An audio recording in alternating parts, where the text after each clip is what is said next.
Halo guys, jumpa lagi bersama Mimin. Terima kasih sudah mampir dan mendukung channel kami, sehat selalu buat kalian semua. Oke, kita langsung ke alur ceritanya. Semua orang di bengkel pandai besi menatap kosong. Sebuah atribut benar-benar muncul dalam Ki Vital Qin Mu di tubuh penguasanya.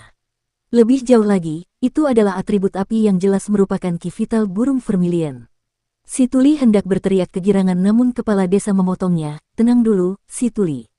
Muer, sekarang fokuskan pikiranmu dan perhatikan air, jangan pikirkan yang lain. Sambil melakukan apa yang dikatakannya, Qin Mu mengamati air dan Ki Vitalnya berubah menjadi aliran air yang menetes, mengalir ke dalam harta karun ilahi embrio rohnya untuk menempa embrio rohnya. Bengkel pandai besi kecil itu segera penuh sesak oleh semua penduduk desa yang bergegas ke sini setelah mendengar berita itu. Matua, si cacat, tukang daging, apoteker, dan si buta semuanya berdesakan masuk untuk melihat Qin Mu yang saat itu sedang mengamati air. Tak seorang pun dari mereka yang berani menarik napas dalam-dalam. Suara kepala desa terdengar, apakah kamu masih ingat keterampilan tombak yang diajarkan oleh orang buta kepadamu? Bayangkan kamu memiliki tombak seperti itu di tanganmu dan menusukkannya ke depan. Qin Mu mengangkat tangannya dan menusuk sambil melingkari ujung tombak. Begitu tangannya yang kosong mencoba menusuk, Ki Vitalnya berubah menjadi uap putih salju dan melonjak keluar, membentuk tombak di tangannya. Pada saat yang sama, terdengar juga suara tetesan air saat uap seperti naga air berputar karena getarannya. Sukses, sebuah kesuksesan. Matua menangis bahagia, dia akhirnya berhasil. Kerja keras kita selama bertahun-tahun tidak sia-sia, Muer, kamu sudah dewasa. Dia tidak dapat menahan diri untuk tidak menoleh ke samping dan menggunakan satu-satunya lengannya untuk menyeka air matanya. Kripel tersenyum tulus dan bergumam, Qin Mu, kita akhirnya bisa bertahan hidup di reruntuhan besar. Sialan, Matua, bisakah kau berhenti menyeka air matamu? Kau akan membuatku menangis juga. Nenek Si pergi ke kota naga perbatasan untuk membeli barang-barang, jika tidak, dialah yang akan paling banyak menangis di antara kita. Apa yang perlu ditangisi? Mata apoteker memerah dan tersenyum, kita seharusnya tersenyum. Jika kita mati karena usia tua di masa depan, Qin Mu masih bisa terus bertahan hidup sendiri. Ini adalah hal yang sangat baik dan kita harus tertawa bahagia. Kau benar, benar sekali. Si Tuli tertawa terbahak-bahak, apoteker, meskipun aku tidak begitu menghargaimu, tapi kau membuatku tersadar dengan kalimat ini. Tawa yang menggetarkan dunia bergema dari bengkel pandai besi kecil dan ke langit. Melihat orang-orang tua yang bersemangat ini, perasaan hangat mengalir ke seluruh tubuh Qin Mu. Semua orang ini yang sedikit cacat dan kurang lebih memiliki beberapa macam kekurangan mungkin terlihat jahat kadang-kadang tetapi mereka semua adalah keluarganya, kerabat terdekatnya. Tiba-tiba terdengar suara nenek Si dari luar sambil tertawa, apa yang kalian, orang-orang tua, lakukan dengan berdesakan di dalam rumah dan tertawa-tawa. Qin Mu terkejut sekaligus gembira. Nenek Si akhirnya kembali dari kota naga perbatasan. Tak lama kemudian, Kripel mengungkapkan hal bahagia ini dan nenek Si tidak dapat menahan rasa terkejutnya. Dengan mata memerah, dia tersenyum, bagus, bagus. Muer akhirnya tumbuh dewasa, ini bagus. Memikirkan kesulitan yang dialaminya selama 11 tahun terakhir, dia tidak dapat menahan air matanya. Wanita tua kecil itu duduk dan menyeka air matanya, jika kita mati di masa depan, Muer masih bisa hidup, jangan sentuh aku, itu hanya pasir yang masuk ke mataku. Kepala desa diam-diam menghela napas lega. Awan gelap yang melayang di atas kepalanya telah lenyap bersamaan dengan munculnya atribut dalam Ki Vital tubuh penguasa Qin Mu. Dengan Qin Mu yang sekarang mampu melepaskan kekuatan penuh Ki Vitalnya, ia telah menegaskan identitas tubuh penguasanya dan menyelesaikan krisis di desa. Namun, bahkan dengan kemampuannya yang luar biasa, dia tidak dapat menahan rasa bingung. Bagaimana atribut itu tiba-tiba muncul dalam Ki Vital tubuh penguasa Qin Mu? Dan hal anehnya adalah Ki Vital tubuh penguasa Qin Mu memiliki dua atribut api dan air. Diketahui bahwa sebagai tubuh roh, mereka hanya dapat memiliki satu atribut dan tidak pernah dua. Qin Mu jelas manusia biasa, tetapi ia memiliki dua jenis atribut. Selain itu, atribut api dan air tidak dapat hidup berdampingan, membuatnya aneh. Apakah manusia biasa selalu memiliki dua jenis tubuh roh ketika mereka membangkitkan embrio roh mereka? Dia tidak dapat menahan perasaan bingung, apa sebenarnya yang diajarkan oleh bisu kepadanya sehingga Ki Vitalnya memiliki atribut api dan air. Apakah orang biasa lainnya juga dapat melakukan hal yang sama? Dia tahu bahwa penduduk desa telah mencoba segala cara untuk membantu Qin Mu melepaskan kekuatan penuh dari Ki Vital tubuh penguasanya akhir-akhir ini. Apoteker menggunakan suplemen obat, si cacat, tukang daging, dan matua melatihnya dengan penuh semangat. Si buta tidak ragu untuk memberikan mata dewanya. Si tuli ingin Kinmu memasuki jalan itu melalui lukisan dan kaligrafi untuk melukis seni ilahinya. Sementara dia tidak tahu cara apa yang telah dicoba oleh si bisu. Dia tidak menyangka bahwa si bisu adalah orang yang telah membangkitkan kekuatan ki vital tubuh penguasa Kinmu. Dia hanya tahu bahwa Mute telah memerintahkan Kinmu untuk mengamati api dan air. Bagaimana ki vital Kinmu memperoleh atribut dengan mengamati api dan air masih menjadi misteri baginya. Si bisu adalah pandai besi desa yang tidak pernah menunjukkan bakatnya. Orang yang paling sembrono di desa itu adalah si buta. Si jagal adalah yang paling kurang ajar sementara yang paling suka menolong adalah si tua ma yang selalu bersikap dingin. Si cacat tampak penuh semangat tetapi sebenarnya adalah yang paling berbahaya. Orang yang paling rendah hati adalah si apoteker dan orang yang tidak memiliki keinginan adalah si tuli. Si bungkuk nenek si adalah yang paling mudah berubah dan si bisu adalah orang yang paling tidak bisa berkata-kata. Mengenai Mute, kepala desa tidak tahu apa-apa tentangnya. Dia hanya tahu bahwa Mute pernah dipotong lidahnya oleh seseorang dan pandai menempa peralatan. Biasanya, desa-desa tetangga akan meminta barang-barang seperti pisau dapur, bajak, dan cangkul pertanian darinya untuk bertahan hidup. Dari bimbingannya untuk membantu Kinmu melepaskan kekuatan ki vitalnya, kultivasi dan wawasan Mute mungkin adalah yang terbaik kecuali dia di desa. Muer, bisakah kamu sekarang membentuk ki menjadi benang? Nenek si bertanya dengan penuh harap. Kinmu mencoba membentuk ki vitalnya menjadi benang dan saat berikutnya ki vitalnya meninggalkan tubuhnya menjadi setebal lengan yang berkobar dengan api. Benang ki vital yang besar dan tebal itu menyapu pisau pembantai babi dan menebasnya ke depan. Tiang kayu setebal tong air itu langsung terbelah menjadi dua oleh kekuatan yang mencengangkan itu. Seluruh penduduk desa terdiam melihat benang ki vital yang setebal lengan. Memang benar bahwa benang ki vital Kinmu cukup kuat, namun untuk memurnikan ki menjadi benang, seseorang harus memurnikan ki vital menjadi benang halus. Dengan cara ini, akan lebih fleksibel dan tidak terduga untuk mengendalikan pedang harta karun menggunakan ki, melakukan gerakan yang biasanya tidak dapat dilakukan. Sedangkan benang ki vital Kinmu tidak dapat dianggap sebagai benang dan lebih cocok disebut lengan ki vital. Dengan benang ki vital yang demikian tebal, ia juga sangat menyerap ki vital. Kripel menggaruk kepalanya, aku merasa memiliki lengan ki vital tidaklah seburuk itu setara dengan memiliki lengan lain dan bisa juga sangat kuat dalam pertarungan. Semua orang tidak tahu apakah harus menangis atau tertawa. Nenek si menggelengkan kepalanya, benang ki vital lebih lincah sedangkan lengan ki vital terlalu tebal. Fleksibilitas dan kelincahannya jauh lebih rendah daripada benang ki vital. Muer, kamu harus memurnikan ki vital menjadi benang sesegera mungkin. Kinmu mengangguk. Hanya ketika dia mengamati api, atribut api dapat muncul dari ki vitalnya, membuatnya mirip dengan ki vital burung vermilion. Jika dia tidak mengamati api, ki vitalnya masih merupakan ki vital biasa.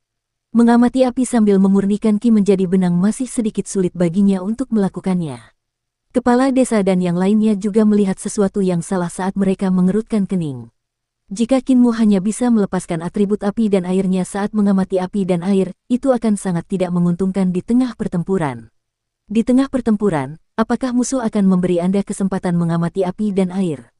Mereka awalnya merasa bahwa tubuh penguasa Kinmu sangat kuat karena memiliki atribut api dan air, tetapi sekarang mereka tidak yakin lagi. Aduh, si bisu memberi beberapa isyarat tangan sambil tersenyum cerah. Si tuli memahaminya dan tersenyum. Si bisu benar, Muer hanya mempelajari dasar-dasarnya. Latihan akan membuat sempurna. Jika dia terus berlatih, dia pasti bisa menguasainya. Memiliki atribut api dan air dalam ki vitalnya setara dengan membangkitkan tubuh roh penyu hitam dan tubuh roh burung vermilion. Ketika Kinmu mengamati api, itu akan menjadi tubuh roh burung vermilion dan ketika dia mengamati air, itu akan menjadi tubuh roh penyu hitam. Di desa, Kinmu mengendalikan ki vitalnya dengan ketebalan lengan untuk mengeksekusi jurus pisau pembantai babi. Saat pisau pembantai babi berterbangan, pisau itu hampir membelah Kinmu menjadi dua bagian dari waktu ke waktu. Setiap kali bahaya mendekat, si buta di samping akan menggunakan tongkat bambunya untuk menangkis pisau pembantai babi agar Kinmu tidak benar-benar terbelah hingga mati. Memurnikan ki menjadi benang dan menggunakannya untuk mengendalikan pedang memerlukan kultivasi langkah demi langkah. Menggunakan benang ki vital untuk mengendalikan pedang harta karun untuk membunuh musuh sangatlah berbahaya dan hanya orang yang bekerja keras yang dapat mengendalikannya dengan lancar. Pisau pembantai babi milik Jagal adalah milik fraksi teknik pertempuran. Meskipun Jagal memperoleh beberapa manfaat dari fraksi seni ilahi dan dapat memanipulasi pisaunya tanpa tangan, masih ada perbedaan yang sangat besar antara gerakan fraksi teknik pertempuran dan fraksi seni ilahi. Menggunakan pisau pembantai babi untuk melatih manipulasi pedang dengan ki sangatlah berbahaya. Gerakan Bacar benar-benar gila dan berbahaya. Ketika ia menjadi liar, bukan omong kosong untuk mengatakan bahwa ia bahkan dapat melukai dirinya sendiri hingga punah. Sedangkan Thundercelap Eight Strikes yang diberikan Oldma kepadanya murni berasal dari fraksi teknik pertempuran dan tidak bisa digunakan untuk metode apapun yang memerlukan ki untuk memanipulasi pedang. Teknik penciptaan iblis surgawi yang diberikan nenek si kepadanya tergolong mantra. Keterampilan kaki si cacat, keterampilan tongkat si buta, kaligrafi dan lukisan si tuli, ramuan obat si apoteker, dan teknik pandai besi si bisu jelas tidak dapat digunakan untuk melatih cara memanipulasi pedang dengan ki. Oleh karena itu, untuk mengembangkan ki guna mengendalikan pedang, Kinmu hanya bisa menggunakan keterampilan pisau pembantai babi yang berbahaya untuk berlatih. Di pintu masuk desa, kepala desa berjemur di bawah sinar matahari dengan malas. Apoteker berdiri di sampingnya sambil menoleh ke arah Kinmu yang tengah berjuang mengolah ki untuk mengendalikan pedang ketika tiba-tiba berkata, si buta telah memberikan mata dewa kepada Muer sementara tukang daging juga telah memberikan keterampilan pisau kepadanya. Ada juga keterampilan kaki si cacat dan teknik kaligrafi dan melukis si tuli. Sekarang bagaimana denganmu, kepala desa? Kepala desa menoleh untuk melihatnya. Apoteker itu berkata dengan nada agresif, apa yang kami kuasai memang berbeda, tetapi kami semua tidak kompeten dalam menggunakan ki untuk memanipulasi pedang. Anda memiliki pengalaman yang lebih hebat daripada kami semua di sini dan kemampuan Anda juga lebih tinggi daripada kami semua di sini. Mengapa Anda tidak ingin mengajarinya? Mengenai penggunaan ki untuk memanipulasi pedang, saya ingin bertanya di seluruh dunia ini, keterampilan pedang siapa yang bisa lebih kuat dari Anda? Wajah kepala desa menjadi suram saat dia melihat ke bawah pada anggota tubuhnya yang tidak ada dan berkata dengan lembut, aku ingin mengajar tetapi tanggung jawabnya terlalu besar untuk Muer. Ketika aku masih memiliki anggota tubuh saat itu, aku tidak dapat mengambil tanggung jawab dengan baik, atau tidak perlu bagiku untuk bersembunyi di reruntuhan besar. Apakah kau tahu bagaimana anggota tubuhku patah? Apoteker menggelengkan kepalanya. Ini luka pedang. Kepala desa mengangkat kepalanya dan berkata dengan linglung, anggota tubuhku terpotong oleh pedang. Siapapun yang mewarisi teknikku harus mengambil alih tanggung jawabku yang tidak dapat kutangani, apalagi dia yang sekarang. Suara mendesing. Di hutan di luar desa lansia cacat, Kinmu melancarkan serangan telapak tangan dan ki vital terlihat mengalir keluar dari lengannya seperti naga api yang melingkarinya. Udara di depannya langsung menjadi sangat kering seolah-olah udara telah terbakar api. Langkah kakinya berubah saat ia terus menyerang. Udara menjadi semakin kering seolah-olah ada 10 matahari yang sangat terik menggantung di atas padang pasir kuning yang luas. Yang dia gunakan adalah keterampilan tinju matua, pukulan 8 petir bentuk keempat, kuafu mengejar matahari. Tiba-tiba, langkah kaki Kinmu berubah tidak beraturan dan gerakannya berubah sesuai dengan itu. Gerakan dan wujudnya seperti sungai deras yang mengalir ke laut. Ki vitalnya benar-benar berubah dari atribut api menjadi atribut air. Di lengannya ada naga air melingkar yang terbentuk dari uap dan bahkan gerakannya beresonansi dengan suara gelombang yang melonjak seolah-olah ada banjir yang mengalir di sekelilingnya. Gerakannya berubah lagi dan kali ini kedua tangannya mencengkeram kekosongan ketika uap bagai tombak membalikkan lautan dan sungai bagaikan seekor naga panjang. Beberapa hari ini, dia selalu berada di desa untuk berlatih menggunakan ki untuk memanipulasi pedang dan fokus pada peningkatan ki vitalnya. Namun, dia masih harus mengamati api terlebih dahulu sebelum dia bisa membiarkan ki vitalnya memperoleh atribut api dan kemudian menggunakan ki untuk memanipulasi pedang. Seiring dengan terus berlatihnya, waktu yang dibutuhkannya untuk mengamati api menjadi semakin singkat. Dan sekarang dia tidak perlu lagi mengamati tungku api dan selama pikirannya memikirkan api di dalam tungku api, ki vitalnya akan otomatis menjadi panas. Akan tetapi, jurus pisau pembantai babi milik Jagal berasal dari fraksi teknik pertempuran sehingga tidak terlalu berhasil bagi Kinmu untuk menggunakan jurus pisau pembantai babi untuk berlatih penggunaan ki dalam memanipulasi pedang. Di sisi lain, mengolah jurus 8 serangan petir milik Oldma dan jurus tombak milik Blind telah membuahkan hasil panen yang melimpah dan peningkatan yang pesat. Dan hari ini saat dia mengeksekusi Thundercelap Eight Strikes Fourth Form, Kuafu Chasing Desun, dia seperti raksasa yang berlari cepat sementara udara meledak dari getaran telapak tangannya. Ini adalah kekuatan ki vitalnya. Tentu saja, atribut api dari energi vital burung vermilion tidak dapat melepaskan kekuatan penuh dari 8 serangan petir matua dengan sempurna. Energi vital yang paling cocok untuk 8 serangan petir matua tetaplah energi vital naga hijau.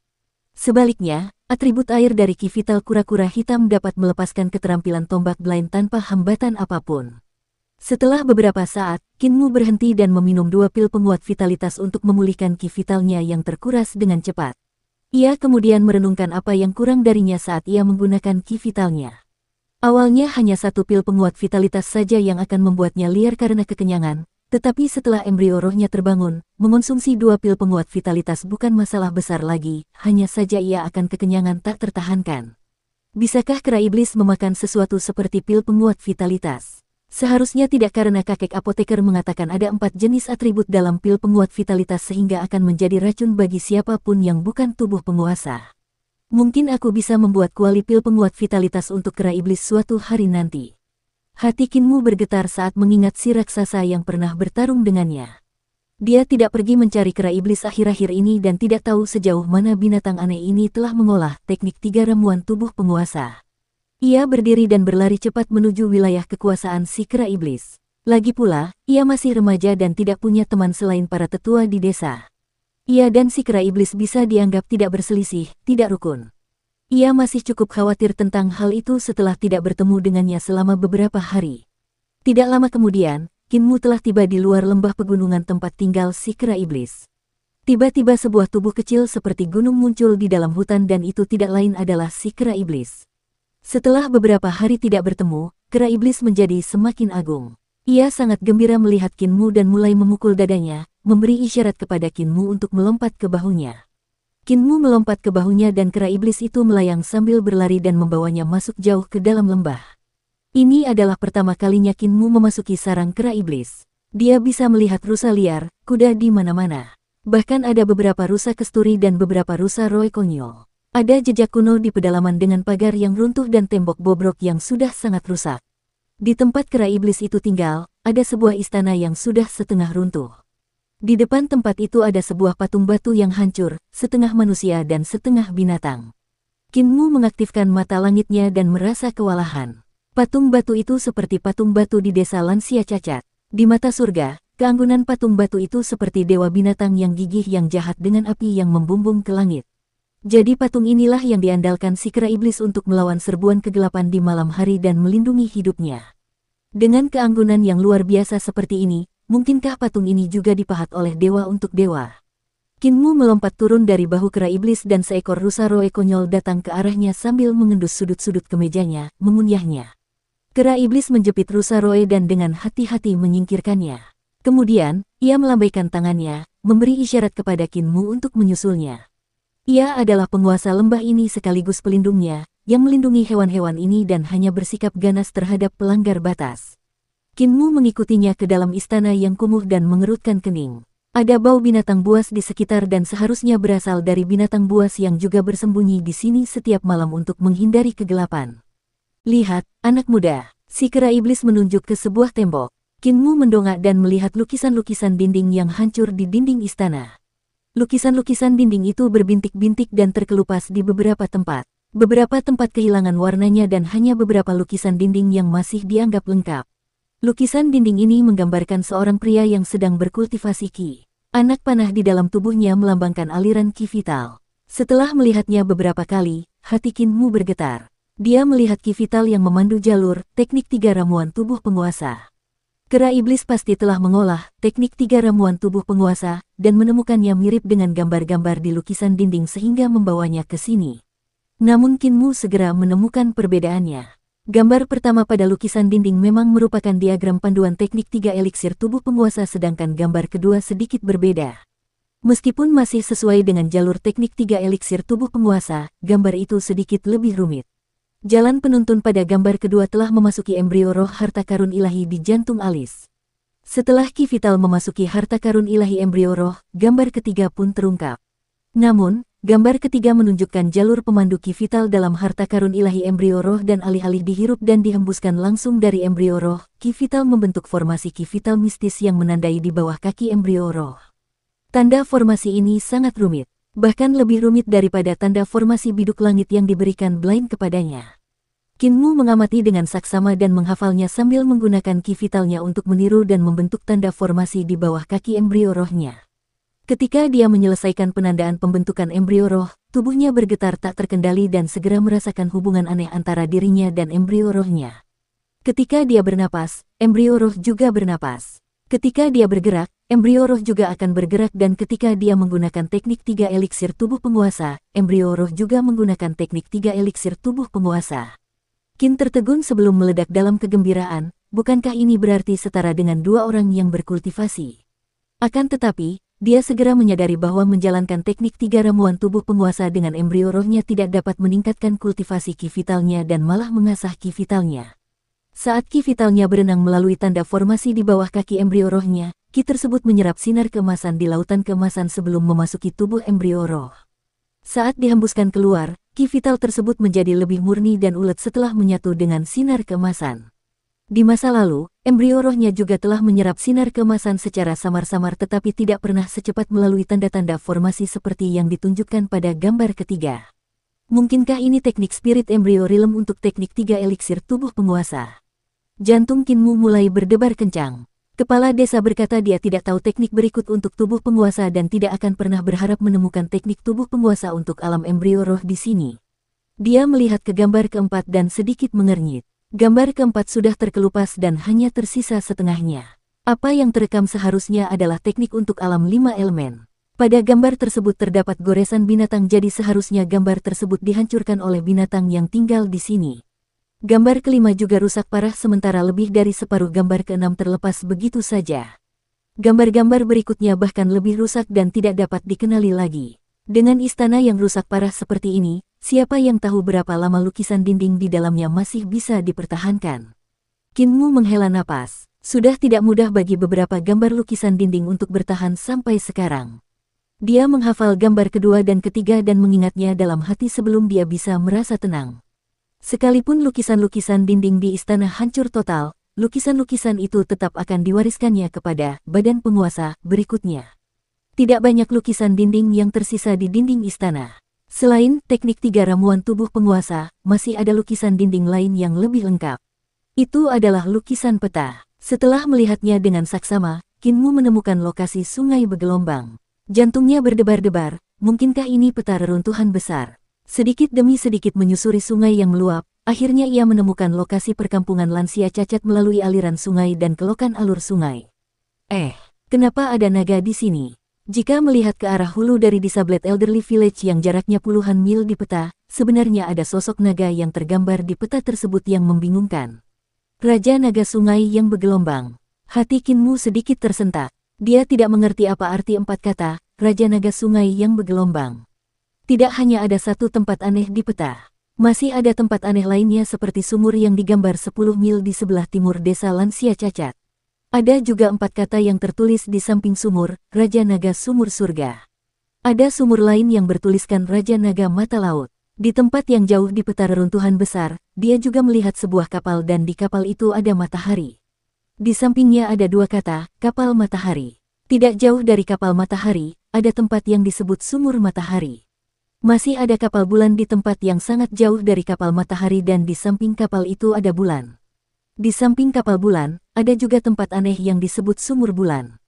Tatapan mata Qinmu menjelajahi seluruh peta dan tidak dapat menemukan kuil kuno di jantung sungai yang menekan wanita Wu. Dia juga tidak dapat menemukan kota naga perbatasan yang berada beberapa ratus mil di hilir.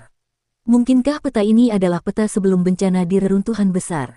Setelah mencari beberapa saat lagi, hatinya berdebar kencang saat menemukan jejak tempat ia bersembunyi dari kegelapan. Namun di peta, jejak itu tidak diberi label jejak dan malah disebut Goddess Pass. Itu benar-benar peta sebelum bencana reruntuhan besar. Qinmu menenangkan dirinya. Peta sebelum bencana reruntuhan besar sangat berguna karena ada banyak reruntuhan yang ditunjukkan di sana. Jika dia pergi berburu dan tidak dapat kembali ke desa lansia cacat tepat waktu, dia dapat menemukan sisa-sisa yang ditunjukkan di peta untuk bersembunyi dari invasi kegelapan. Dengan peta ini saya dapat menghindari banyak bahaya. Dia menghafal peta itu dan menemukan lembah tempat dia berada sekarang.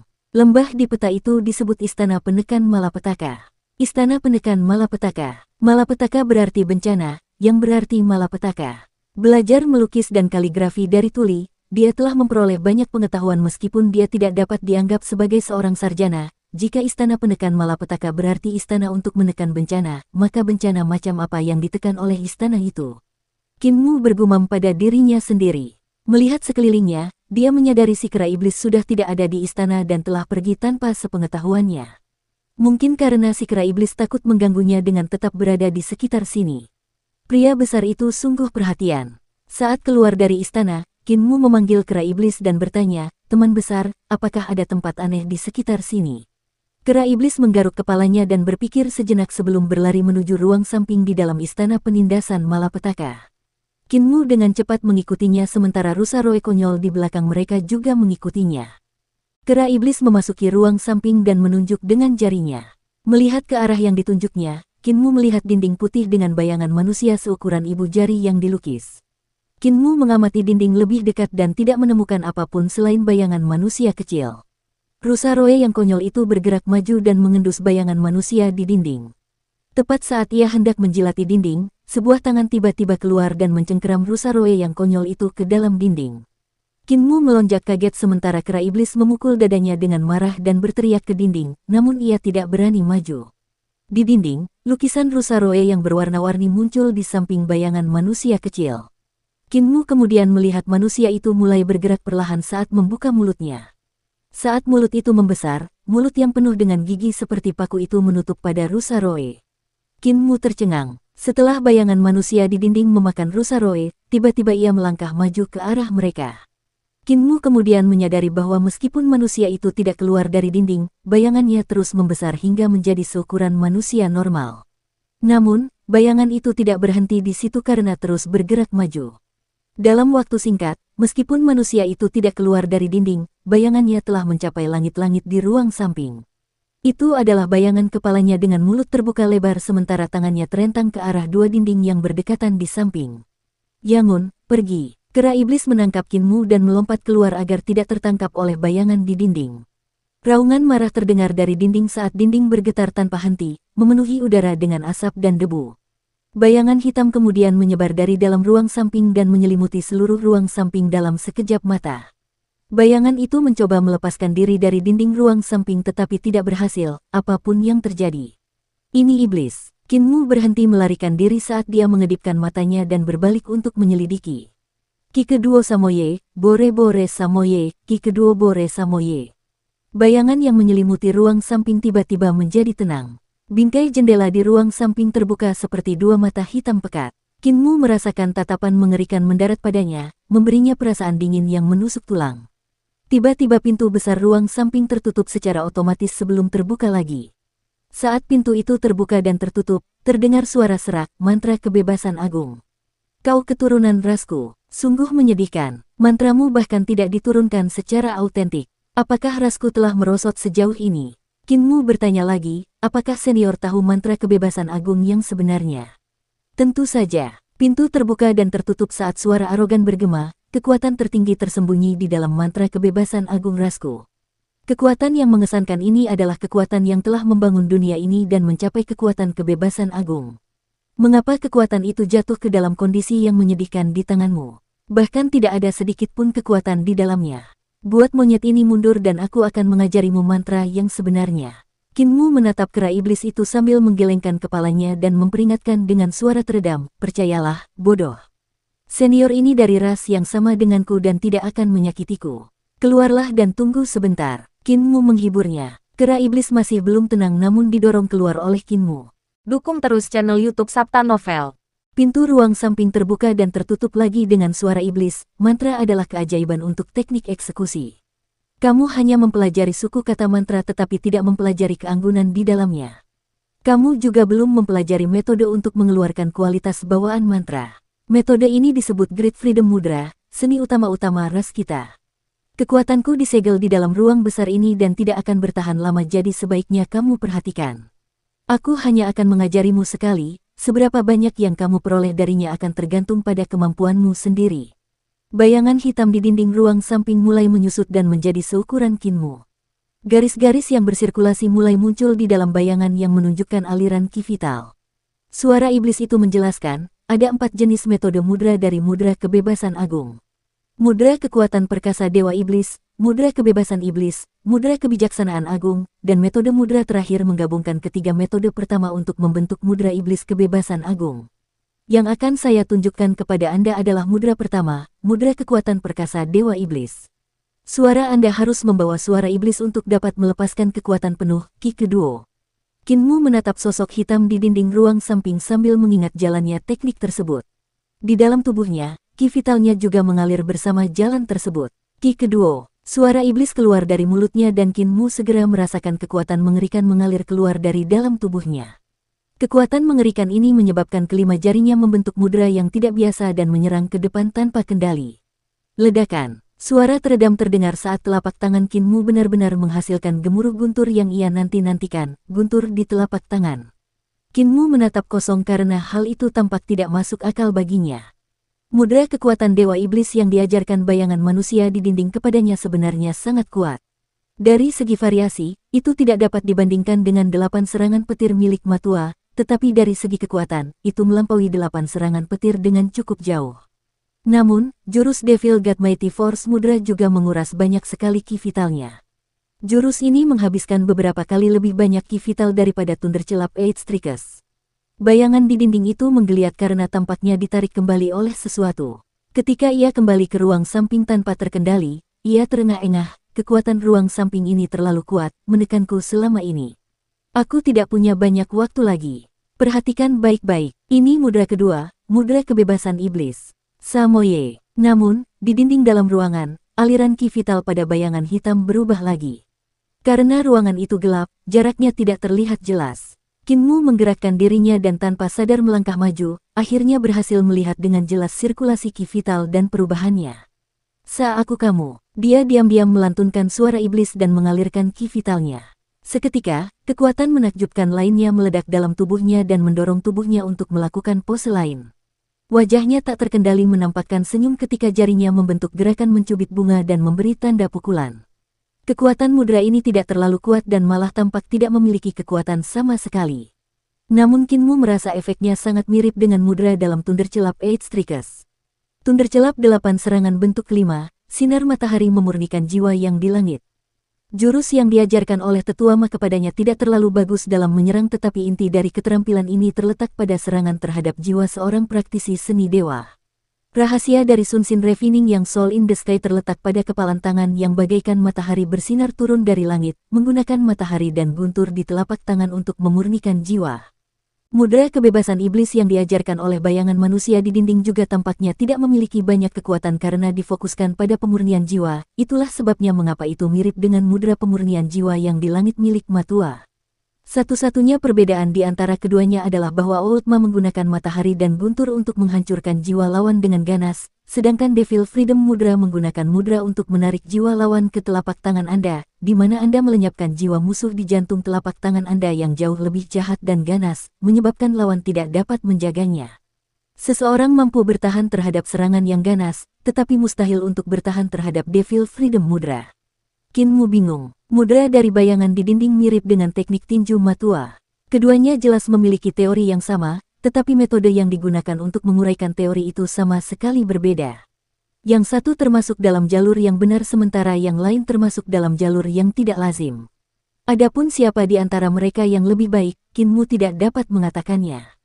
Dia hanya dapat mengatakan bahwa masing-masing dari mereka memiliki kelebihannya sendiri. Jurus 8 pukulan petir milik Matua lebih cocok digunakan untuk menyerang musuh secara langsung dan menghancurkan mereka dengan jurus tinju yang ganas, sedangkan mudra kebebasan agung lebih cocok digunakan untuk eksekusi secara tiba-tiba dan mengejutkan musuh. Bayangan manusia di dinding semakin mengecil karena tampaknya tidak mampu menahan pengekangan istana penindasan malapetaka. Ia terengah-engah dan melanjutkan, perhatikan, ini adalah mudra ketiga, mudra kebijaksanaan agung. Bayangan di dinding menjadi kabur dan samar-samar menyebabkan Qin Mu tanpa sadar melangkah maju 2 langkah lagi.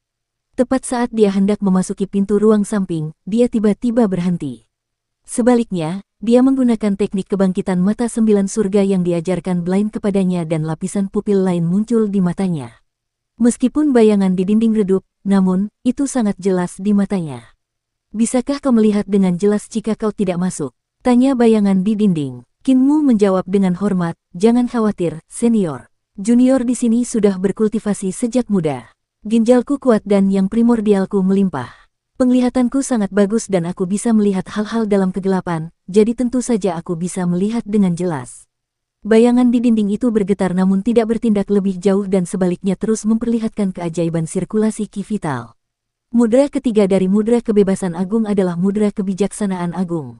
Eksekusi untuk mudra kebijaksanaan agung jauh lebih rumit. Sirkulasi ki vital dalam bayangan hitam juga menjadi semakin cepat dan meskipun telah membuka mata langitnya, Kinmu tidak dapat sepenuhnya menangkap jalur ki vital, membuatnya ingin memasuki ruang samping. Kinmu ragu-ragu sejenak sebelum memasukkan satu kakinya ke dalam ruangan sementara kaki lainnya tetap berada di luar. Dengan cara ini, ia akhirnya dapat menangkap jalur eksekusi ki vital. Kinmu berusaha keras untuk mengingat, tetapi bayangan di dinding segera menyelesaikan gerakan mudra kebijaksanaan agung.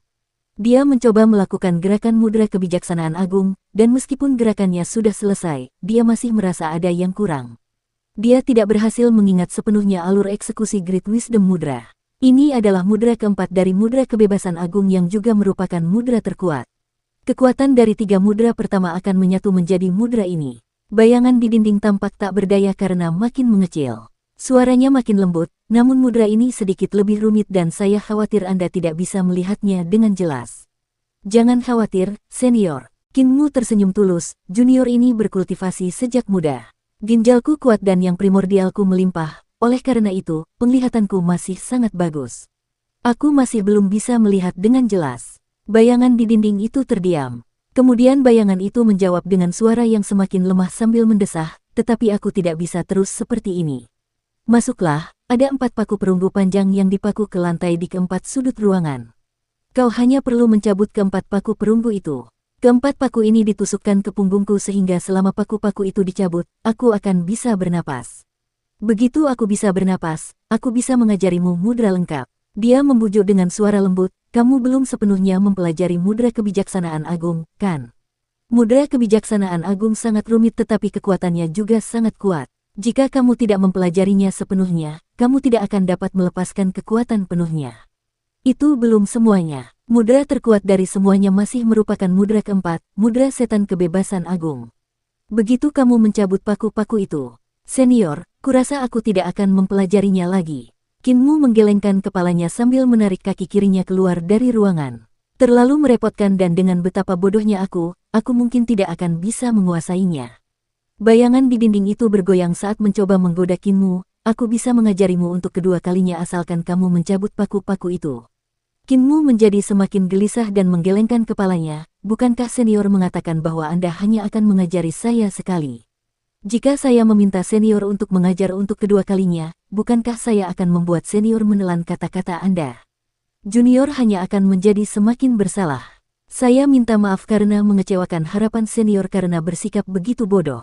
Tidak, kamu sangat pintar. Suara dari bayangan itu menjadi lebih lembut seperti seorang tetua yang ramah yang sedang memberi instruksi kepada anak-anak mudanya. Kalian telah mempelajari mudra kekuatan Dewa Iblis dan mudra kebebasan iblis hanya dengan melihatnya sekali.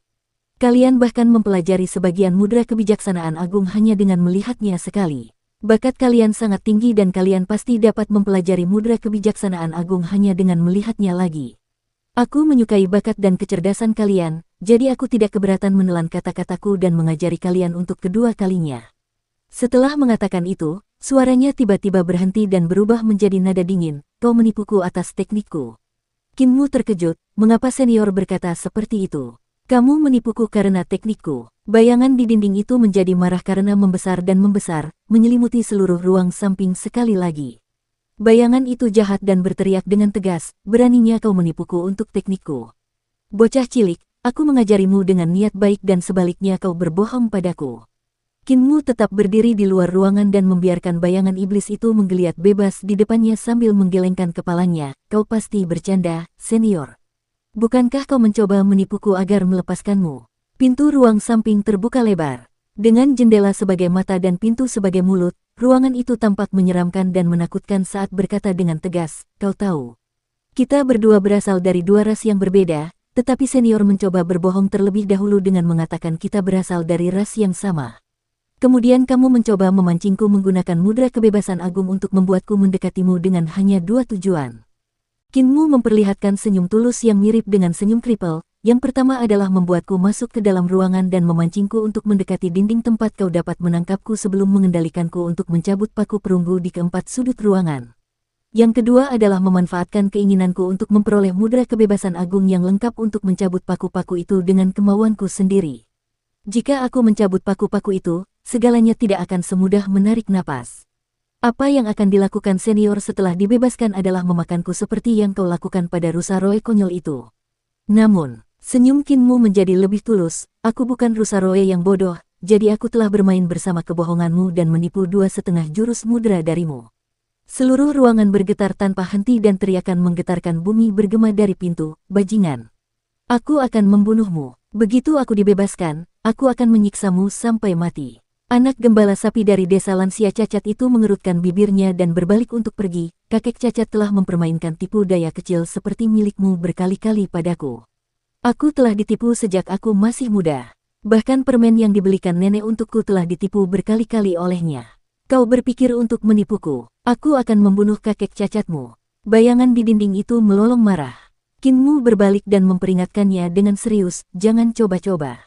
Dia akan menipumu sampai celana dalammu hilang. Bayangan di dinding itu tiba-tiba menjadi sunyi, begitu sunyi hingga terasa aneh. Kemudian bayangan itu berbisik dengan suara lembut, apakah kau baru saja mengatakan bahwa kita tidak berasal dari ras yang sama? Hehe, kau terlalu naif, bocah nakal. Bagaimana mungkin kau dan aku tidak berasal dari ras yang sama? Hehehe, anak iblisku yang masih muda dan kecil. Kinmu merasa merinding dan tiba-tiba teringat akan suara dewa yang berasal dari 9 surga di atas sana saat ia melakukan wall break. Ia kemudian teringat bagaimana ia menggunakan suara iblis untuk melawan suara dewa. Menggabungkannya dengan kata-kata dari bayangan di dinding, ia membuat beberapa koneksi yang tidak mengenakan. Dia segera menggelengkan kepalanya dan mengusir semua pikiran kacau dalam benaknya sebelum berbalik untuk pergi. Hehehe, kamu sama sepertiku, sama, di belakangnya, bayangan di dinding tertawa aneh. Kinmu mengerutkan kening saat dia berjalan keluar dari istana penahan malapetaka. Kera iblis segera menghampirinya dan melirik sekilas ke ruang samping. Ia baru merasa lega setelah melihat bayangan itu menyusut kembali ke ruang samping, sebelum dengan sungguh-sungguh berkata kepada Kinmu, percaya. Dasar bodoh. Kinmu menganggukkan kepalanya sambil merasakan hal yang sama, reruntuhan besar terlalu berbahaya.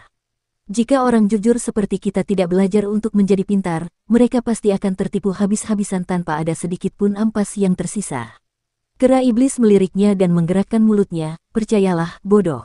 Wajah Kinmu memerah sedikit dan protes, hei, aku bukan penipu.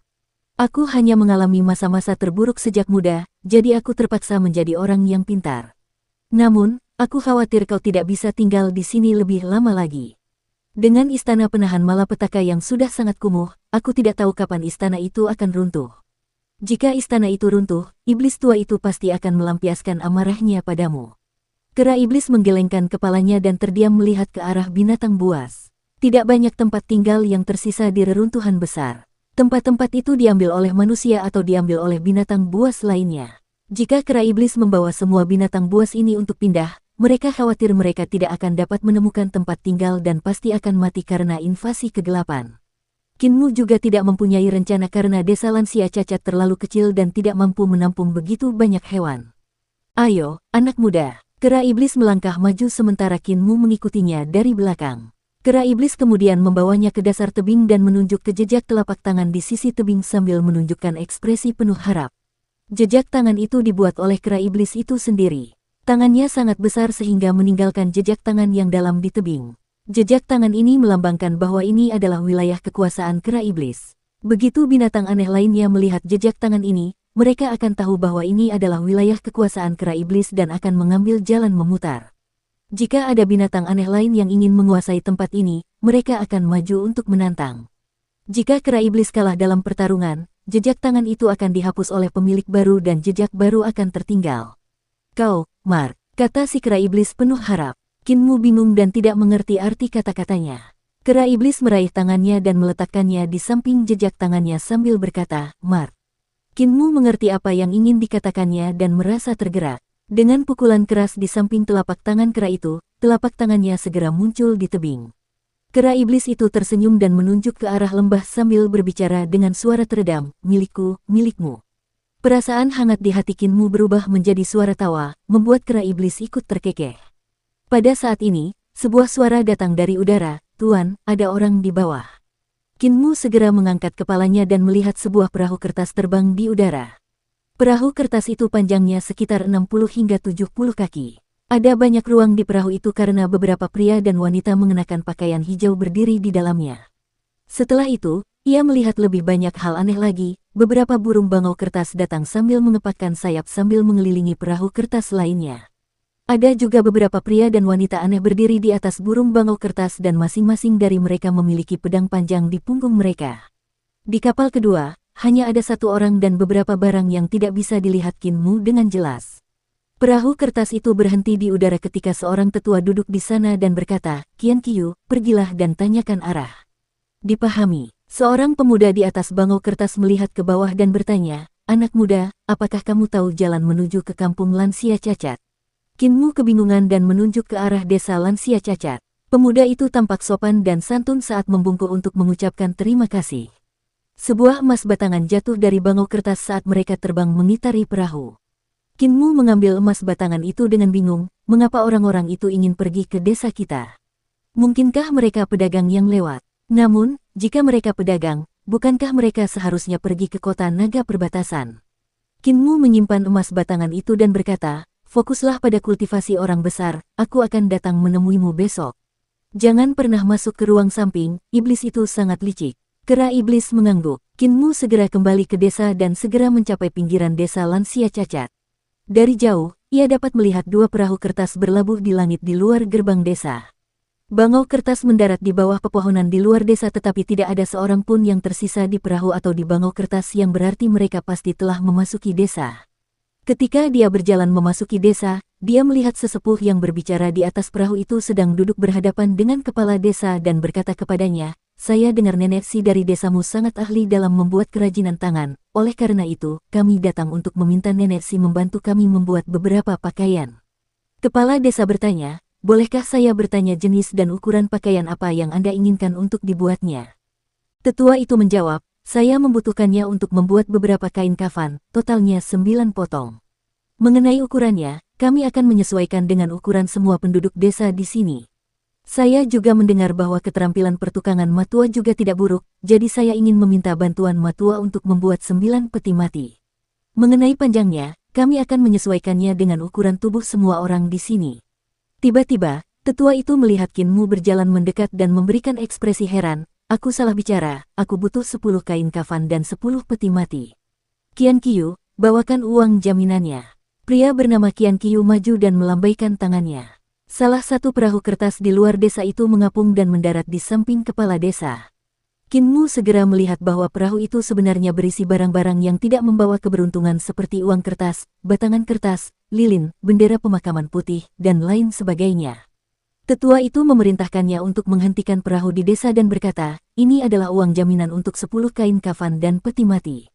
Bolehkah saya bertanya apakah nenek si dan matua bisa menyelesaikannya hari ini? Sejujurnya, saya sedang terburu-buru untuk menggunakannya." Orang cacat, pandai besi, apoteker yang sibuk dengan pekerjaan mereka masing-masing tiba-tiba terdiam. Nenek si terhuyung-huyung dan tersenyum, 10 pakaian pemakaman hari ini. Itu agak terburu-buru, pelanggan. Matua berjalan mendekat dan berkata dengan dingin, "Saya bekerja cepat sehingga peti matinya bisa selesai hari ini. Bisakah tuan tua menunggu sebentar?" Orang tua itu tersenyum, "Ini memang agak terburu-buru, tetapi semua orang di sini berbakat, jadi kamu seharusnya bisa mengeluarkan mereka dengan cepat, kan?" Nenek si melirik batangan logam dan lilin lalu tersenyum dingin, "Jika kamu terburu-buru memakainya, aku bisa melihatnya sekarang. Kebetulan saja aku baru saja membeli beberapa gulungan kain." Yang lebih tua bangkit dari kursinya, "Terima kasih atas masalahnya, Nenek."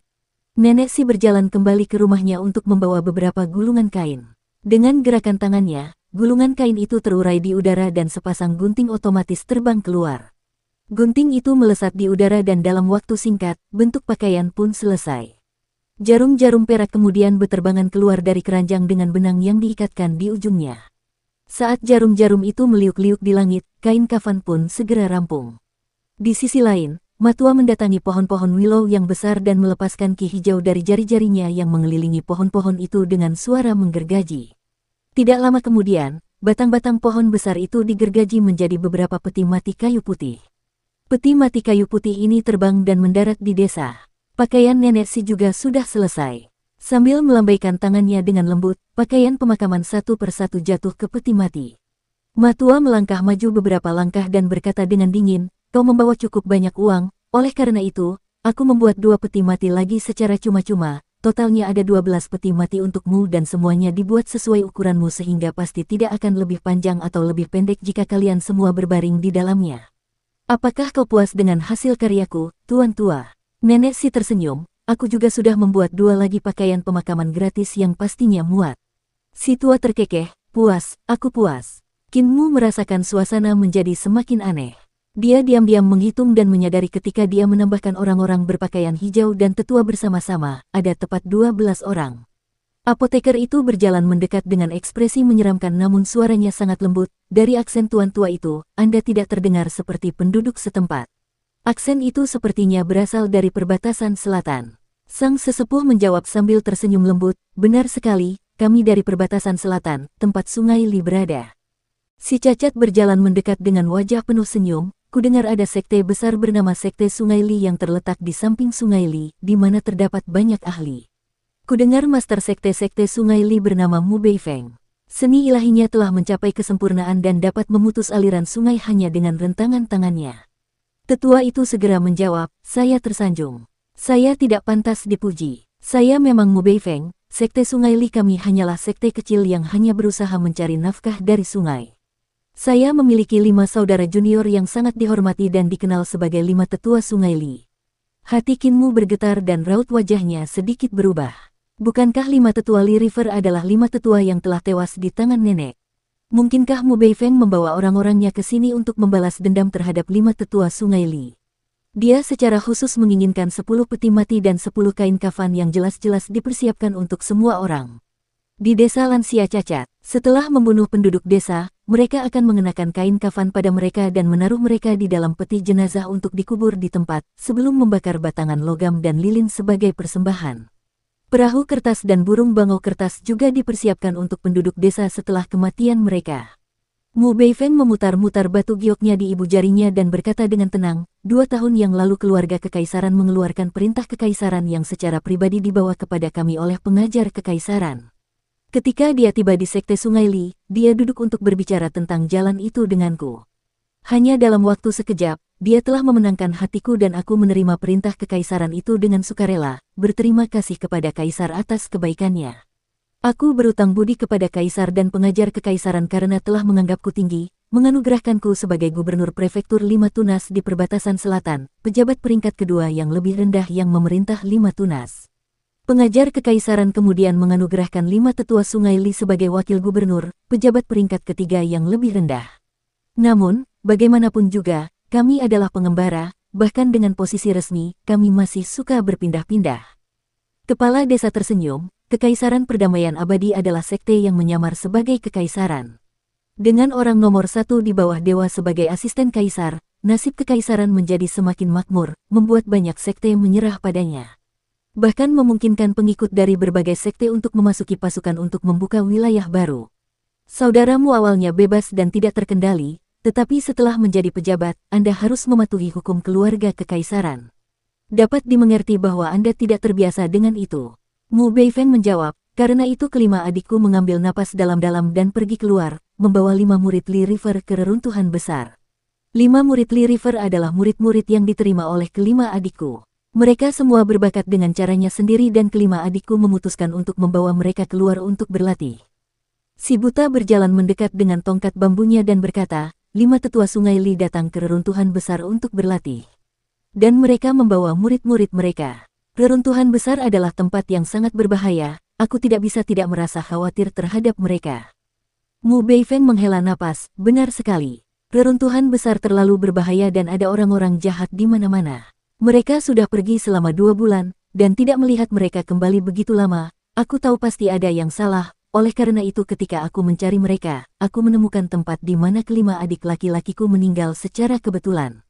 Mereka semua meninggal dengan sangat menyedihkan, dari luka-luka di tulang mereka yang patah, orang yang membunuh mereka pastilah seorang ahli dari Sekte Iblis Surgawi dengan perawakan pendek yang tingginya kira-kira sama dengan Nenek Si. Dia menggelengkan kepalanya dan melanjutkan, setelah itu, aku juga menemukan tempat di mana murid-murid mereka telah meninggal, yaitu di sebuah lembah. Mayat mereka dicabik-cabik oleh binatang buas. Hais, kematian yang mengerikan, dari luka-luka pada mayat mereka. Orang yang telah membunuh mereka seharusnya adalah seorang praktisi muda, sama seperti adik kecil kita di sini. Kudengar desamu memiliki seorang penjahit dan seorang tukang kayu, jadi aku datang untuk memesan kain kafan dan peti mati bagi para pembunuh yang telah membunuh adik-adikku dan murid-muridku yang masih muda. Yang tersisa hanyalah meletakkan mereka di dalam. Dia menunjukkan ekspresi sedikit sombong, aku mungkin pejabat istana, tetapi aku terbiasa menjadi liar. Aku tidak terbiasa dengan omong kosong keluarga kekaisaran, jadi mari kita selesaikan ini dengan cara dunia persilatan. Aku datang untuk membalas dendam atas adik-adikku dan murid-murid mereka. Qian Qiu. Ketika berkata demikian, sang sesepuh menutup mulutnya dan berhenti berbicara. Di belakangnya, seorang praktisi muda maju dan menatap Qin Mu. Dia adalah pria yang telah melemparkan emas batangan kepada Qin Mu untuk membantunya. Adik laki-laki kuku meninggal karena keterampilan pisau yang dilakukan dengan tongkat. Adik laki-laki, melihat pisau di belakangmu, maukah kau menunjukkan keterampilan pisaumu dan bertanding denganku? Qin Mu ragu-ragu dan menatap Nenek Si, kepala desa dan yang lainnya. Nenek Si tidak dapat menahan diri dan berkata, Muer, perbatasan selatan memiliki adat istiadat yang liar. Cara mereka kejam dan mereka tidak pernah menunjukkan belas kasihan. Karena dia memintamu untuk menunjukkan pisaumu, sebaiknya kau eksekusi saja. Tutup mulutmu. Kepala desa berteriak memperingatkan dan menghentikan Nenek Si agar tidak berkata lebih banyak lagi sebelum berkata dengan tenang, mereka datang ke sini mengikuti aturan dunia persilatan dan tidak menggunakan kekuatan keluarga kekaisaran dan guru kekaisaran untuk menekan kita sehingga kita juga tidak dapat melanggar aturan. Tidak seorang pun boleh memberi nasihat kepada Qin Mu atau membantunya. Dengan tatapannya yang penuh rasa hormat, kepala desa menatap Qin Mu dan berkata dengan dingin, Qin Mu, peti mati dan kain kafan ada di sana, jika kamu berhati lembut, salah satu peti mati itu akan menjadi milikmu. Dia akan mati atau kamu akan mati. Dia telah menantangmu untuk berduel jadi mengapa kamu berdiri di sini dan menatap kosong?